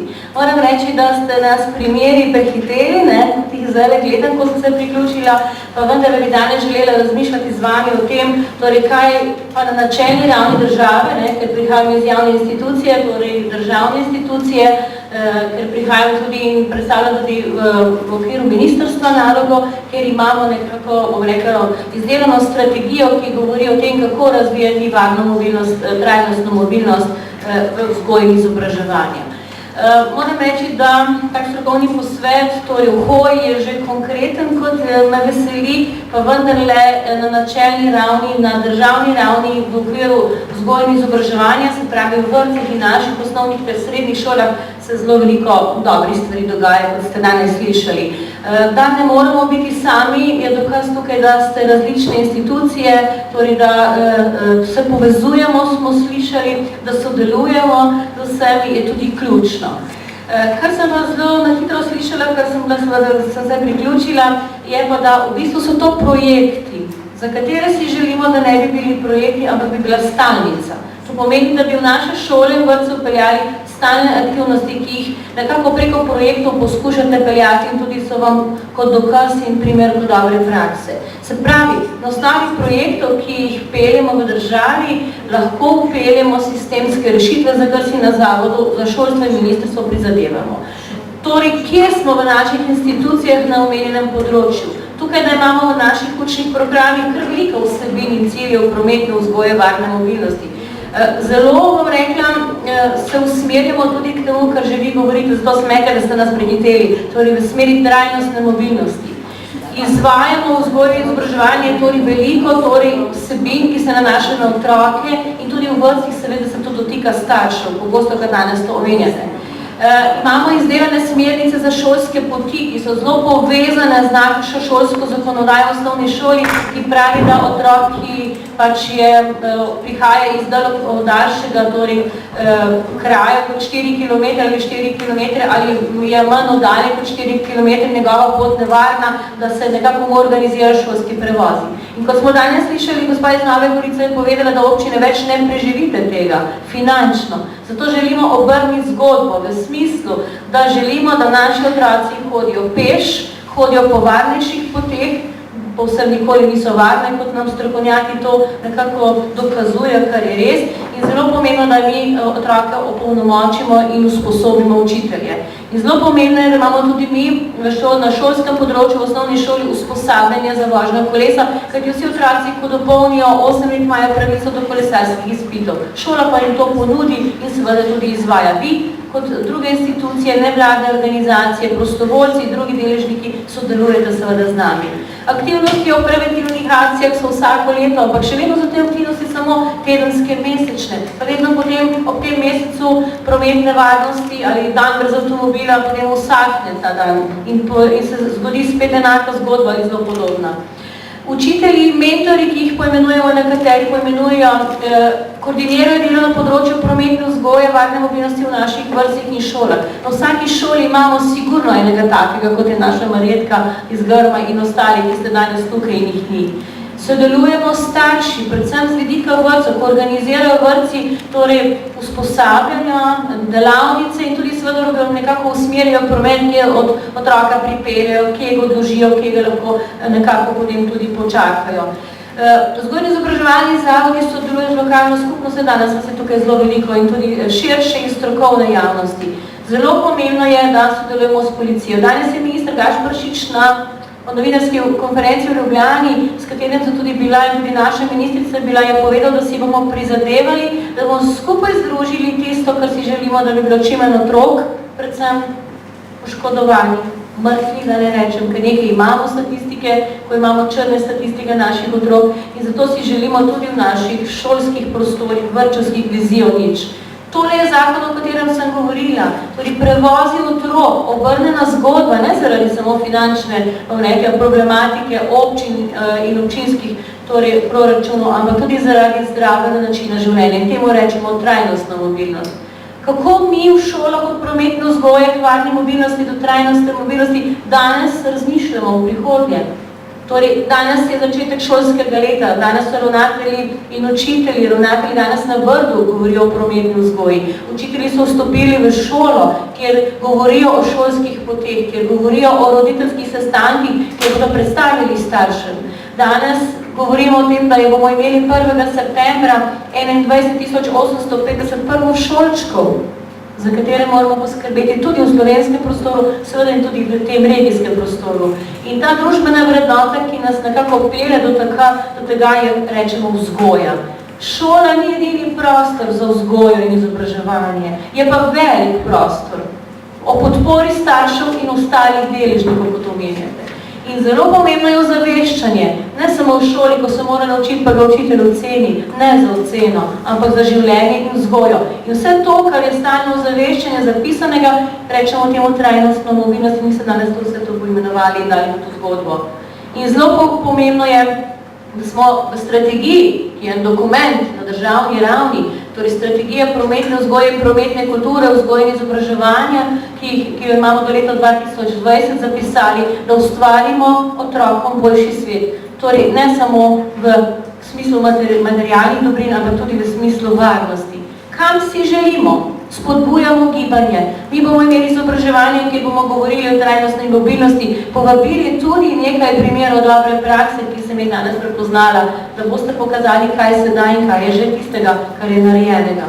V vizijo vrtcev in šol bomo zapisali in tudi sledili viziji Torej, varna mobilnost otrok, oblike trajnostne mobilnosti, načini gibanja, katere so potovalne navade, kaj bomo zdaj drugače v tem šolskem letu naredili v šolah, da bodo otroci hodili peš, da bomo organizirali ekskurzijo s kolesom, ni potrebno s šolskim avtobusom, da bomo nekako otroke spodbudili gibanju.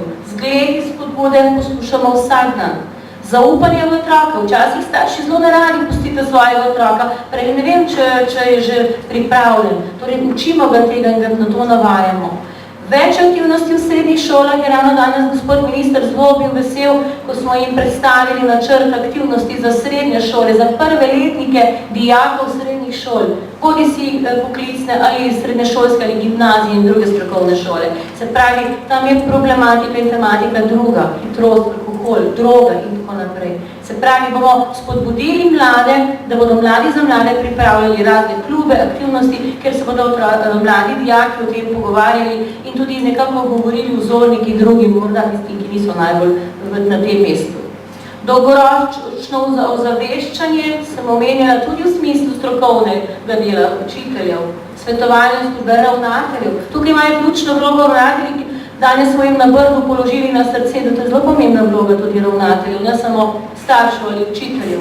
Več povezovanja, tukaj ste dokaz danes, sodelovanja in od prometne vzgoje, torej pri tej mobilnosti. Torej, pripravili smo dokument, želimo si, da učitelj pogleda, kje je to zapisano, rešitve išče iz primeru dobre prakse. Posodobili smo program kolesarskih izpitov, kjer smo na strokovnem svetu tudi predstavljali novi koncept. Ga imamo tudi na spletni strani. Povezujemo cilje in vsebine v izvedbeni kurikule, to je ti šolski izraz, pomeni, da učitelji v šolah so dolžni pri vsakem predmetu vključevati tudi vsebine in cilje prometne vzgoje. Ozaveščanje, osmišljanje termina, kaj sploh to pomeni, vsi govorimo o varni mobilnosti, pa morda včasih premalo pogledamo, kaj to pomeni. In tudi izdelali smo en tak logotip. In zelo pomembno, da se postavljajo šole in vrtci in tudi institucije, ki delajo na področju vzgoje in izobraževanja, tudi stroke, prometne stroke, da si dodamo kratkoročne in dolgoročne cilje v smislu sprememb. In nekako, da spodbujamo tudi z vidike ekologije, okoljske vzgoje. Mi imamo predmetna področja, posamične predmete, nimamo pa čistega predmeta, kateri se ga nekateri želijo prometno vzgojo, pa vendarle menimo, da to sodi v eno medpredmetno področje, da to sodi v druge predmete in to je stalna vsebina in cilji, ki jih nekako v šolah izvajamo. Kampanja za povečanje trajnostnega načina prihajanja v šolo, načrt šole, kako bodo naši otroci prihajali, ali jih bomo varovali celo leto, kaj to pomeni, ali je to prednost ali slabost. Če otroka preveč zavijamo v vato in mu ne položimo neke odgovornosti, ni tudi vedno prednost v tem smislu. Vloga Ministrstva za šolstvo in Zavoda za šolstvo, sodelovanja, kako danes sodelujemo, usposabljanje strokovnih delavcev, pripravljamo seminarje, posvete, konference. Priprava podlag za dokumente. Pogosto kot nas Javna agencija za varnost v prometu pozove, kaj bi dopolnili torej prometni zakonodaji se nanaša na šolsko področje, predvsem z vidika, kako otroci prihajajo, hoja, peš, torej v zakonu, v voznikih in tako naprej. In organizacija in koordinacija različnih aktivnosti. In za konec, tole ste vi iznašli in že imamo, torej trajnostna mobilnost v vzgoji in izobraževanju naj bo tudi koncept, ki spodbuja promet in aktivnosti za mlade otroke v vrtcih, osnovnih in srednjih šolah.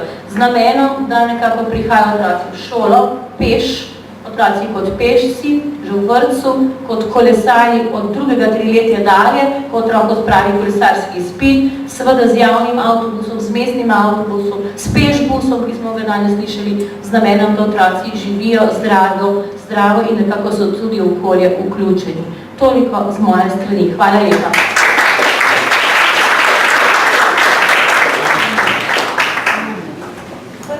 Vem, da veste, da že malo zamujamo s programom, ampak vi ne veste tega, kar jaz vem, da dve predavanje, ki sem že rekla, odpadete in da bomo vseeno v času zaključili in bomo ujeli čez zaključitev. Naš tretji del sveta je namenjen v bistvu dostopnosti prostora. Iz polja, kjer se ukvarjamo z otroci, z šolo, se premikamo v polje, kjer se ukvarjamo z dostopnostjo in uporabnostjo javnega prostora za vse. Ena od podatkov, ne vem, koliko ste s tem seznanjeni, je, da različno sicer malo po državah, že dobra petina prebivalcev pravzaprav sodi v skupino ljudi, ki imajo določene vrste funkcionalnih oviranosti pri rabi prostora. Tukaj vključujemo tako funkcionalno ovirane s pridobljenimi napakami in problemi, kot take s pridobljenimi poškodbami, kot seveda tudi otroke, matere z otroci, oziroma starše z vozički in seveda starejše.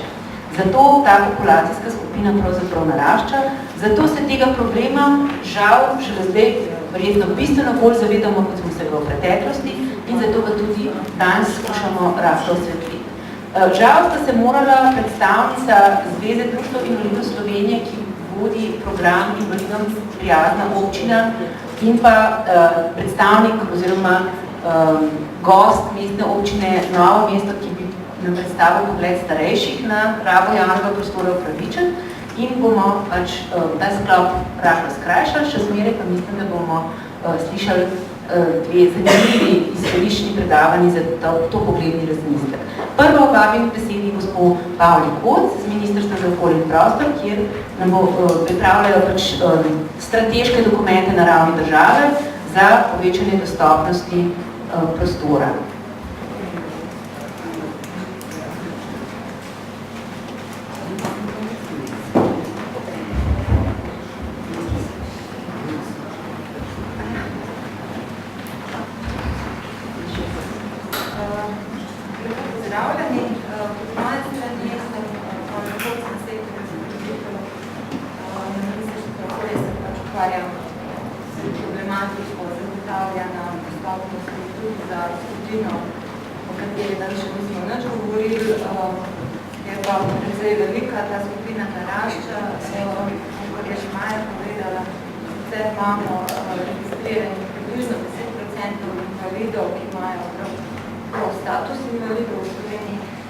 Številka 25% se približuje z staranjem prebivalstva, pa tudi z vsemi kratkotrajnimi težavami, ki bi pač smo v času svojega življenja pač dobili najkrat, se dobili mnogo, pa smo živeli v tej skupini. Skratka, o invalidih obstaja posebna zakonodaja, to je Ministrstvo za delo in socialne zadeve pač ima roko nad to problematiko, se pa ta problematika izredno dotika tudi sama prostora, pravi tudi vsega v naše delovno področje. Konvencija o invalidih je konvencija, ki je podpisala večino držav, ratificirala večina držav v svetu. Malo čudno videti, da ZDA še niso naredile, ampak pač imajo neko svojo politiko. Skratka, ta konvencija pogovori najprej opredeliti, kdo so invalidi in kaj je treba zagotoviti v prostoru oziroma v okolju, da so te invalidi enostavno vključeni. Govori pa tudi o tem, kakšno je potrebno oblikovanje prostora, da bi vsem uporabnikom prostora bilo enakovredno dostopno in bi ta prostor zagotavljal vsem enake pravice. Mi smo konvencijo ratificirali in tudi v Ustavo Republike Slovenije zapisali, da imajo invalidi oziroma kakšne druge osebe s kakšnimi koli drugimi oviranosti enake možnosti, enake pravice, da v prostoru se gibljajo oziroma da ga izkoriščajo na povsem enak način, tukaj pa piše pač lahko. Tudi uredba o določitvi usklajenih pogojev za trženje gradbenih proizvodov omenja to zadevo in sicer prav, da gradbeni objekti morajo biti zlasti načrtovani grajeni, tako da invalidnim osebam omogočajo dostopnost in uporabo. Skratka, iz večjih zornih kotov nas zakonodaje oziroma neke pogodbe obvezujejo k temu, da skrbimo, da je prostor enako dostopen tudi tej skupini. Veljavna zakonodaja v zakonu o ureditvi objektov sicer določa bistvene zahteve, med njimi pač ni nobene take, ki bi se tega problema dotikalo. Imamo pa poseben člen, ki zagotavlja projektiranje in gradnjo za neovirano gibanje funkcionalno oviranih oseb. Ta člen je kot en privesek v zakonu držav, pač moramo to podati. Delno se ga upošteva, delno se ga ne, zelo slabo se vrši nadzor nad izvajanjem tega člena, kar se tudi v praksi oziroma v prostoru izraža. Na podlagi zakona o graditvi objektov je sprejet tudi pravilnik, ki potem podrobneje določa neke norme glede projektiranja objektov v javni rabi. Govorimo predvsem o objektih v javni rabi. To so in stavbe in zunanje površine. Se pravi, vse te škoti, o katerih se danes veliko pogovarjamo, bi morale biti projektirane in grajene tako, da bi bile vsem invalidom dostopne, a žal v tem vidimo tudi danes skozi nove projekte, da se to še zmeraj ne izvršuje in niti ne kontrolira, niti se ne samocenira. Pravilnik kot obvezno uporabo določa tudi standard. Sicer zdaj to čisto ni tako pravilno, kar je zdaj tukaj napisano oziroma predstavljeno, zato ker je pravilnik določa obvezno uporabo še star standard, uporabo starega standarda. 2012 je bil sprejet na mednarodnem nivoju nov standard. V preteklem letu je Ministrstvo za okolje in prostor financiralo prevod tega standarda, tako da ta standard danes obstaja v slovenskem jeziku. Je to ena debela knjiga, ki pač daje podrobne navodila, kako projektirati v stavbah in v javnem prostoru, da se ne bi dogajalo to, kar se nam dogaja v danes, se še zmeri invalidi težko gibljajo, težko je napopravno uživajo ta prostor. V lanskem letu, kot je gospa kolegica že prej v uvodu omenila, je ministrstvo tudi financiralo izdelavo enega priročnika. Jaz imam danes spet izvodo danes tukaj, tako to imam tam, pa nekakšen način, da ste razdelili. Sicer je priročnik objavljen na spletni strani.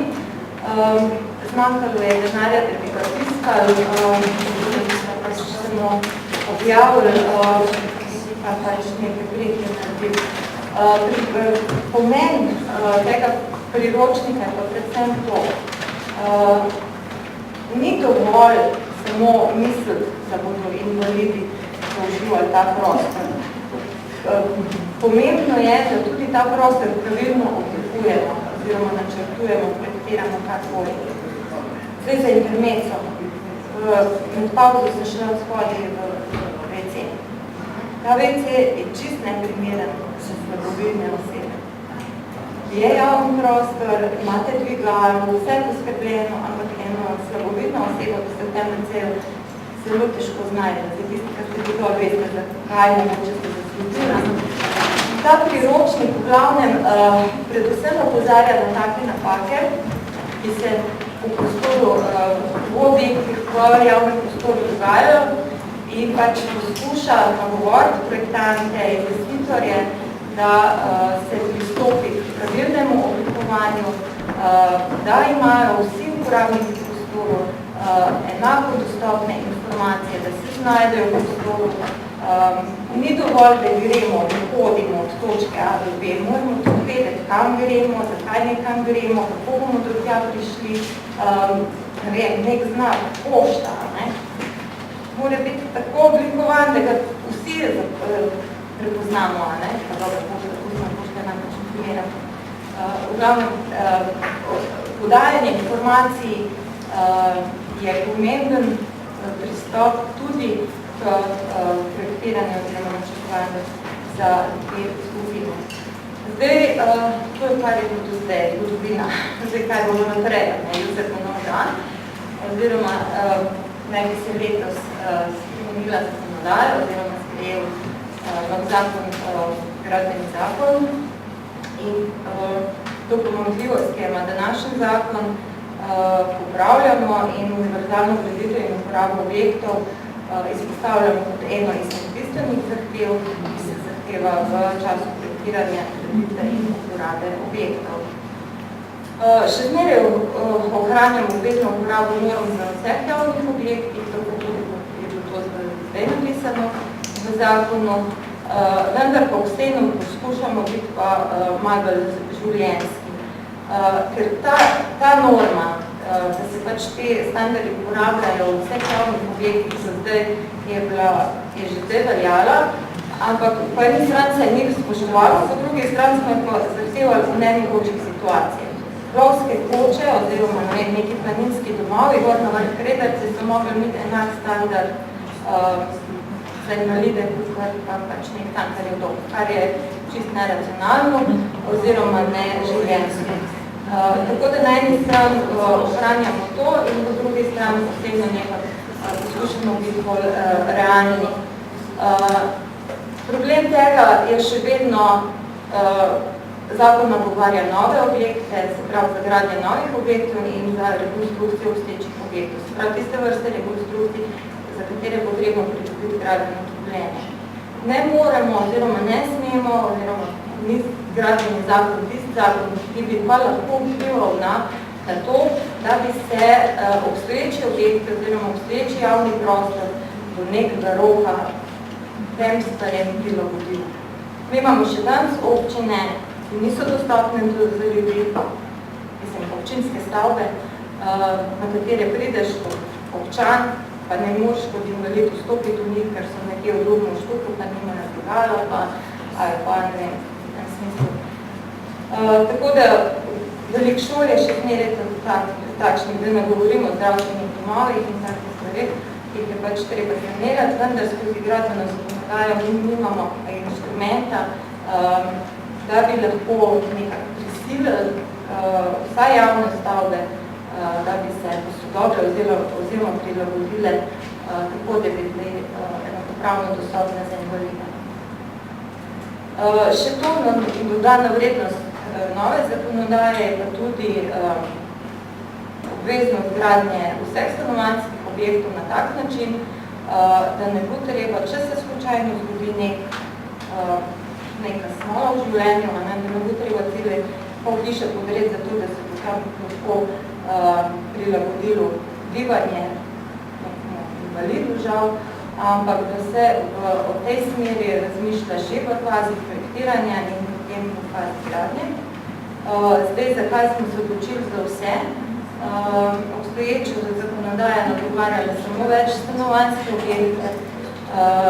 Dejstvo pa je, da skoraj 70% državljanov oziroma ljudi v Sloveniji živi v enostanovanjskih stavbah, to so podatki statističnega urada.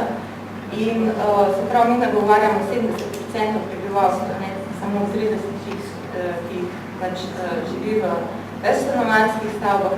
Zato se nam nekaj zdi pomembno, da tudi tem ljudem nekako omogočimo, da bodo v bodoče, ko bodo pač objekti gradili, ne bodo več obstali, ko bo imel zlomljeno nogo, da ne bodo več obstali v nekih sladkih kletkah, ampak bodo imeli še zmeraj možnost nekaj gibanja oziroma funkcioniranja v prostoru. Na ta način pač probamo zagotavljati čim večjo enakopravnost uporabnikov prostora. Usporedno z novo zakonodajo smo pripravili tudi nov pravilnik, ki bo pač zakonski akt tega zakona. Pač, ko bo zakon sprejet, so sledili tudi sprejem tega pravilnika. Usklajevali smo ga z invalidskimi organizacijami, tudi z drugimi resorji in bo pač bolj podrobno postavljal neke zahteve v zvezi z gradnjo javnih objektov, kakor tudi stanovanjskih objektov.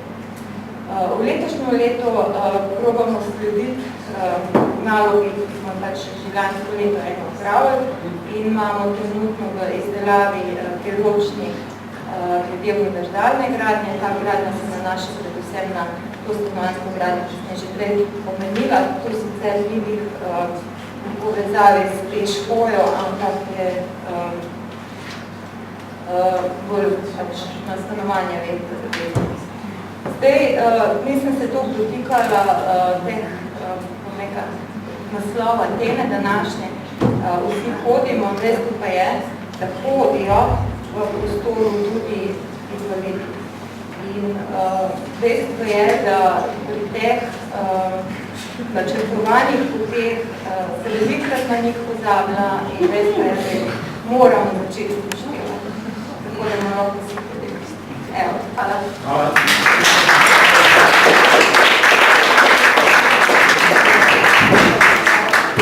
Hvala za ta finalni poudarek, je kar pomemben, ker se tega pač ne zavedamo, da se lahko v vlogi funkcionalno ovirane osebe vsak od nas znajde, oziroma vsi smo občasno v življenju tudi v tej vlogi. In res še kar, ko se enkrat znajdete v tej vlogi, da tako delo upravljate, ugotovite, da je v teh ovir veliko in da to res pozabimo. Zdaj, naš zadnji današnji gost je pa predstavnik dobre prakse, Mestna občina Ljubljana, ima že dolga leta svet za odstranjevanje arhitekturnih in komunikacijskih ovir, katerega bivši predsednik in sedaj podpredsednik je arhitekt Karel Borak, ki nam bo povedal, kako tak organ lahko pomaga z roko v roki z nekimi pravilniki in pravili in prizadevanji države delovati v dobro vsem.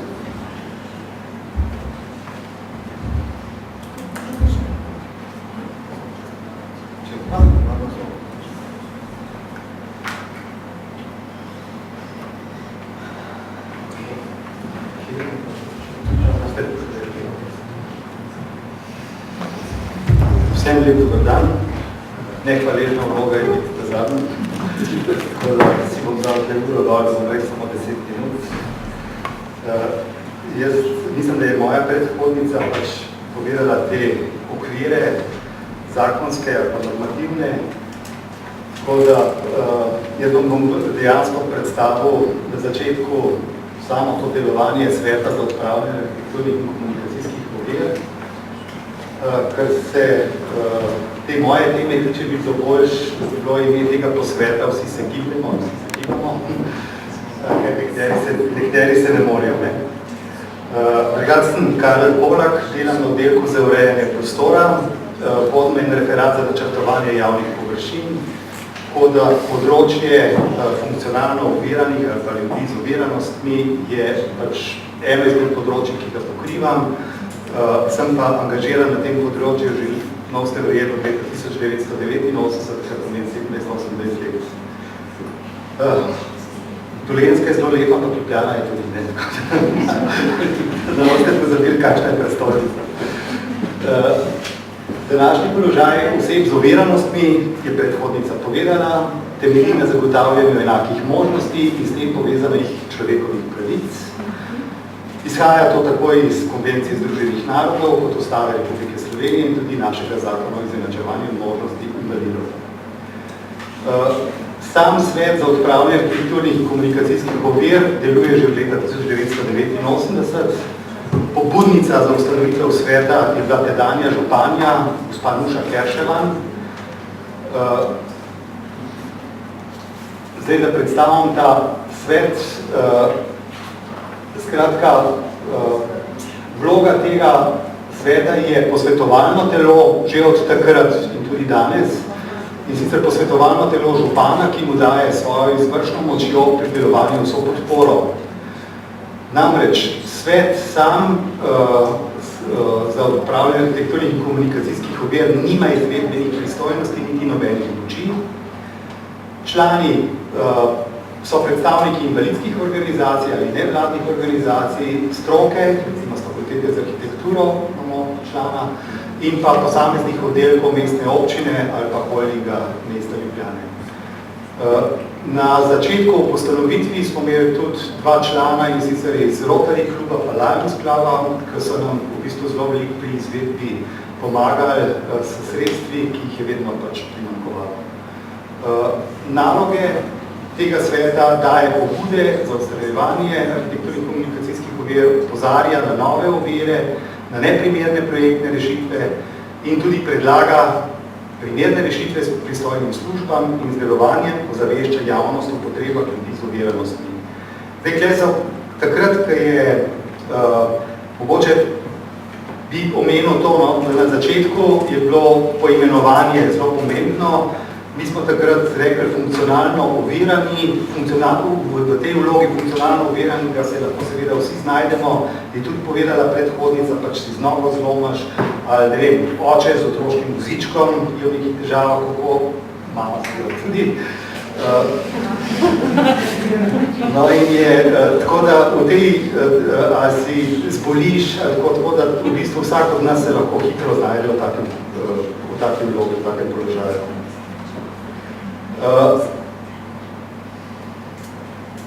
Se pravi, jaz bi morda na začetku povedal, v tistih prvih letih je bilo delovanje tega sveta zelo akcijsko.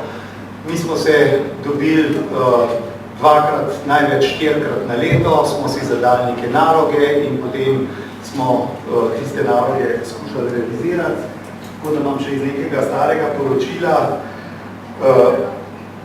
Prva naloga je bila seveda narediti mesto prehodno. Ne vsak pločnik znižati, ampak pač neke poti vzpostaviti po mestu, po katerih so se lahko invalidi na vozičkih gibali.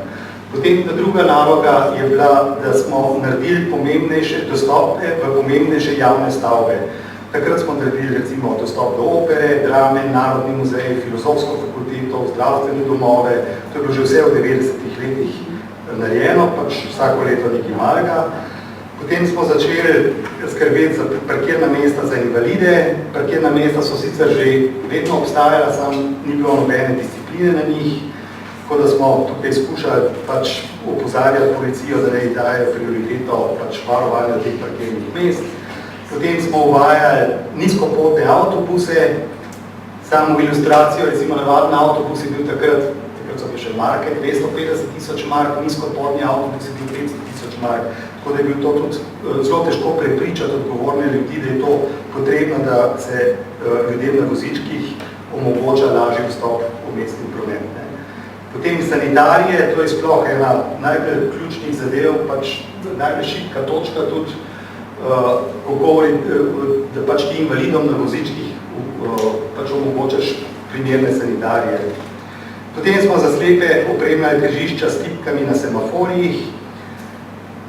Že takrat smo financirali izdelavo taktilnih kart, še celo za to, ko je delal Geodetski inštitut, dr. Roman Renner, smo s temi kartami kandidirali za neko mednarodno nagrado in je bilo v Južni Afriki bilo podeljena, da je to najboljša taktilna karta, tehnologija izdelave. Potem smo že takrat izdali priročnik za načrtovanje brez ovir. To je gospa Marija Vovk z Urbanističnega inštituta in smo takrat pač postavili tak priročnik, izdelali tak priročnik, seveda je zdaj že druga verzija, pa mislim, da je pripravi tretja verzija in tako naprej.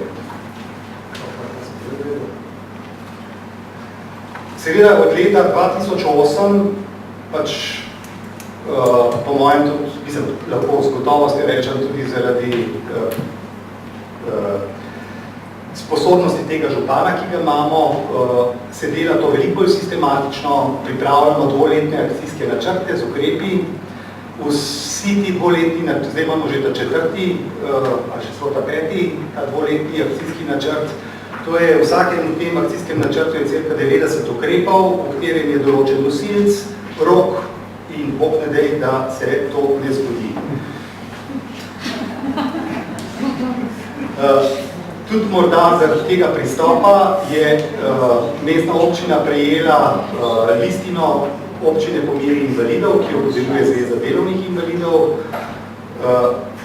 Leta 2011 pa je mestna občina prejela tudi priznanje Access City Award kot mesto, ki je dobro dostopno osebam z oviranosti. To so te listine, sej ni Ljubljana edina, 16 od 212 občin ima v Sloveniji to listino.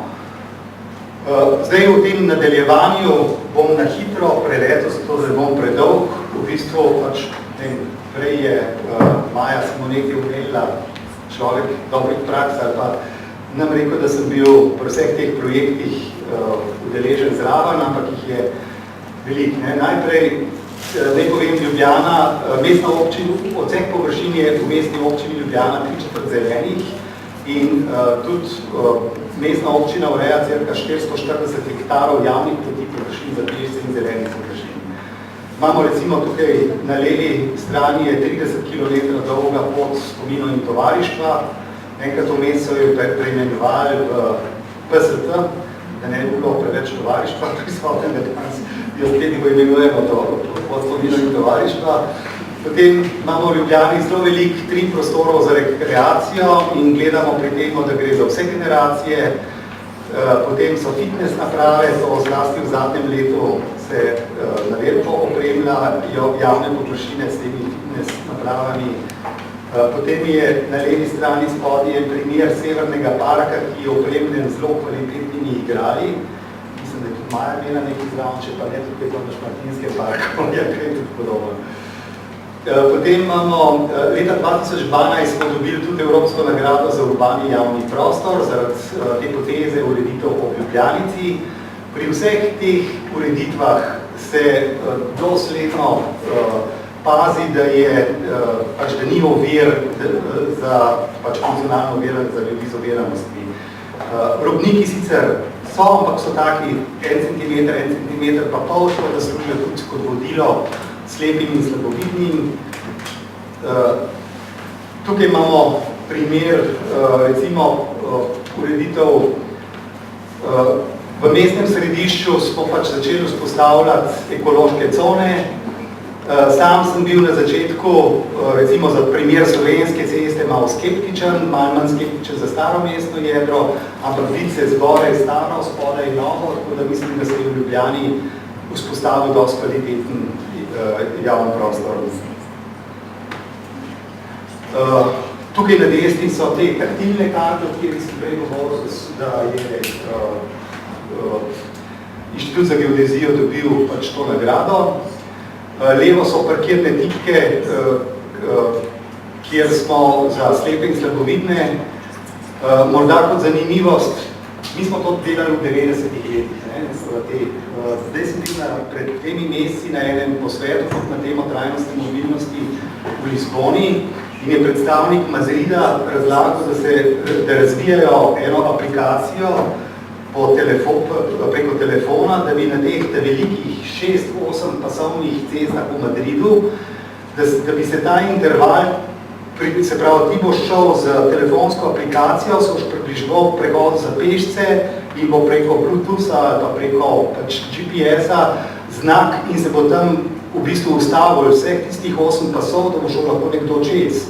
Ampak ne bodo se pa prežigali rdeči zeleni intervali, mislim, to je zdaj vse v razvoju, ker se vsi imamo takih telefonov. Ampak cilj je to, da se ne bi oni po nepotrebnem zaustavljali, pa da pešci ne bi čakali na avtomobile. Tukaj so recimo primer za slepe in slabovidne. V Ljubljani vzpostavljamo, to je Čopova ulica, pa Breg kot primer.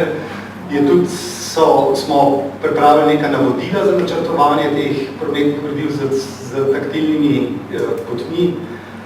Nažalost, tukaj moram biti tudi malo kritičen do nas samih. Recimo imamo tako taktilno pot vzpostavljeno tudi na Cankarjevem nabrežju, ampak so gostinski vrtovi postavljeni čez te taktilne poti in razen takrat, ko ni gostinskih vrtov, slepi bolj težko uporabljajo te taktilne poti. Potem je Ljubljanski grad kot primer je prav tako dostopen za ljudi na vozičkih, slika kaže. Potem recimo za slepe je zelo pomembno, da si predstavljajo, da dobijo eno 3D predstavo o mestu, tako da imamo nagrado eno maketo mesta in zraven tudi v tej brajici opise. Potem recimo ena posebna naloga, s katero sem se tudi sam osebno zelo dolgo časa ukvarjal, pa nikakor nismo prišli do rešitve, je bila dostopnost magistrata.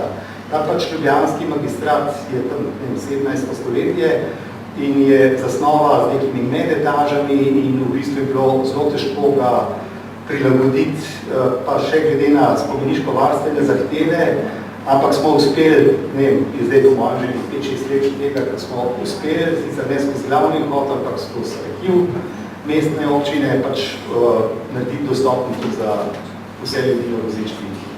Potem recimo primer Kino Šiška. V teh dvoletnih akcijskih načrtih pač so tudi te ustanove noter in je tam natančno napisano pač dvigalo, indukcijska zamka, kaj vse treba narediti in tukaj sta dva primera, v kulturnih ustanov, v katerih je bilo to realizirano. Mestni muzej tudi so potem še neka stalna razstava v Obrazi Ljubljane, ki je prav dostopna tudi za slepe in slabovidne, za audio-vodiči, pa s nekimi opisi se skušamo prilagoditi uporabnikom, če glede na njihove možnosti. Knjižnica, potem je zdravstveni domovi, tako da nam predolg. Osnovne šole in vrtci so vodi sistemi s stopniščnimi transporterji, s poševnimi dvigali, odvisno od stadion, park Stožice je bil ta aspekt prav posebej upoštevan. Potem še to naj povem, jaz sem danes v bistvu bi moral biti na tem posvetu, ker predsednik tega sveta za odpravljanje arhitekturnih in komunikacijskih ovir, to je gospod Sašo Rink.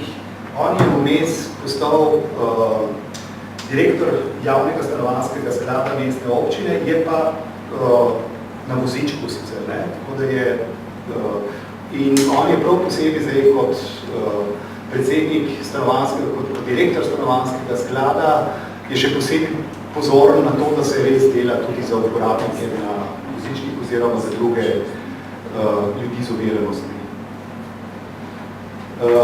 Euroključ je tudi ena zgodba stara od železniške postaje v Ljubljani, ki so in sanitarije in dele za skratka na železniški postaji, ko greš na perone, so neka taki transporterji za, pa so bila včasih na ključe, zdaj mislim, da so sicer tiste ključe preč, da so pa sanitarije še na ključe. To je en Euroključ, s katerim lahko po celi Evropi odpiraš sanitarije, ki so namenjene invalidom. Gre pa za to, da če bi bile namenjene vsem, bi prej svet pač ne bi bile več vzdrževane dobro. No? Tako da potem to so pa zdaj neke druge aktivnosti, namreč ta prezentacija je bila pripravljena, nisem jaz na avtor cele prezentacije, tukaj gospa Lenka Žagar, tako da je tudi ten tekst, če ste gledali, je recimo, to so te nizkopotni avtobusi z večnimi klančinami, se pravi 217 imamo 191 nizkopotnih, od tega 128 z večno klančino, potem imamo te informacijske table, pač če govorimo o komunikacijski dostopnosti, ne? Pa tudi 128 postajališč ima tudi napise v Grajici. Potem imamo posebej za starejše ljudi te kavalerije, ki so v bistvu po tem požjem mestnem središču se pelješ lahko, če prost sam pomahaš, ni velik postaj nič, pač če mu pomahaš starim, se razpelješ z njim, kar je za starejše ljudi zelo dobro, pa tudi za domicilno prebivalstvo stare Ljubljane pride prav, ker jim lahko včasih tudi kakšen hladilnik prepelje. Potem spet komunikacije, Ljubljana ima brezžični dostop do interneta, za vsebine mestne občine je to neomejeno, medtem ko za druge vsebine pač 1 uro dnevno. Potem zelo smo bili ves čas pozorni se pravi, kako zaveščati ljudi. No, tako da sem tudi tukaj v zadnji pustil neko brošuro, ki smo jo prav v svetu za odpravljanje arhitekturnih ovir sestavili skupaj, kako nagovoriti ljudi z oviranostmi. Je čisto vseeno, ali tiste ljudi, ki jecljajo, ali pa do slepih, ali pa gluhih, nadrušnih, tako da je v bistvu en tak priročnik oziroma bonton, v bistvu, kako je primerno komunicirati s temi ljudmi. No, še to bi upozoril, v času Evropskega tedna mobilnosti bomo letos že 3. leto organizirali oviran klon, Eno bolj komercialno ime pri nas je oviratlon, ker so neke atletske discipline z nekimi ovirami. Mi smo jim ukradli to ime, pa smo ga poimenovali oviratlon, se pravi kako za ljudi z oviranostmi prostor urejati, no in imamo na kongresnem trgu vsako leto v tem tednu se pač demonstrira, kako se gre po teh klančinah, kako se vstopa v avtobus, kako sledimi, mislim, skratka, in so tudi zloženke, stojnice. To je vse. Hvala lepa.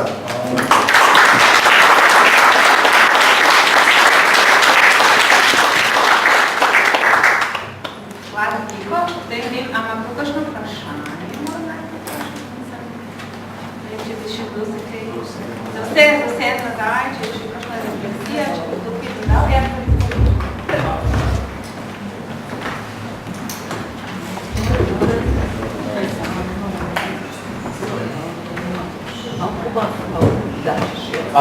Moja Žižek, Slovenska kolesarska mreža, drugače pa tudi pobudnik in organizator James Walkov v Kopru.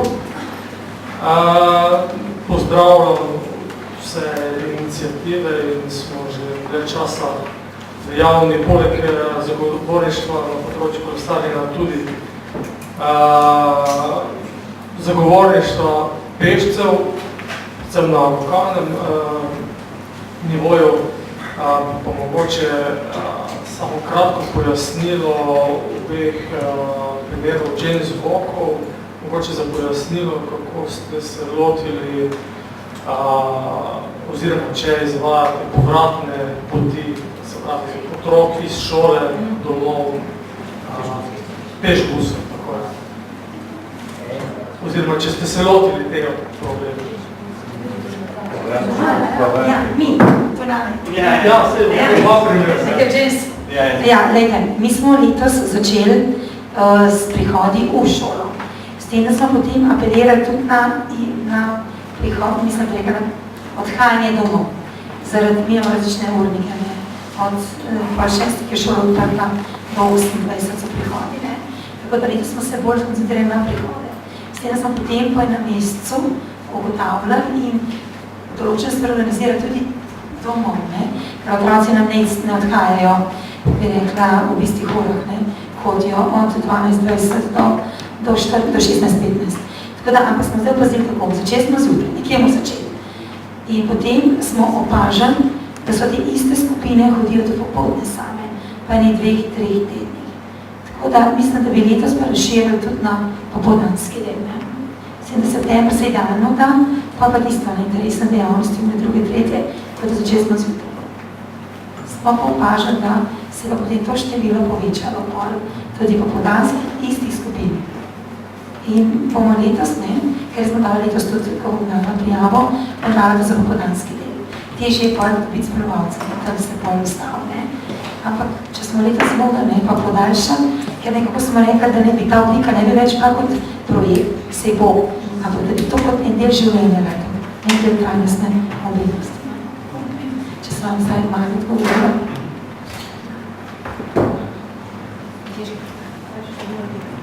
No, nas novi delici je podobno. Namreč organizirali smo jutranje prihode in ker tudi različno oddajajo domov otroci. Sicer so to v nas bili res na 3. razredi, ki imajo približno in tudi manjša šola, ki imajo približno. In smo tudi ugotovili, da se kar sami otroci organizirajo in tudi v isti skupini domov brez spremljevalcev. Tako da počasi jaz upam, da je moratilo tako, da bojo otroci že kar sami hodili, da ne bojo tudi spremljevalcev radili. Tako da zaenkrat nismo. Če bo potrebno, zaenkrat se tudi ni pokazala nekaj potreba, ne? Ampak bomo tudi, smo pripravljali tudi v to.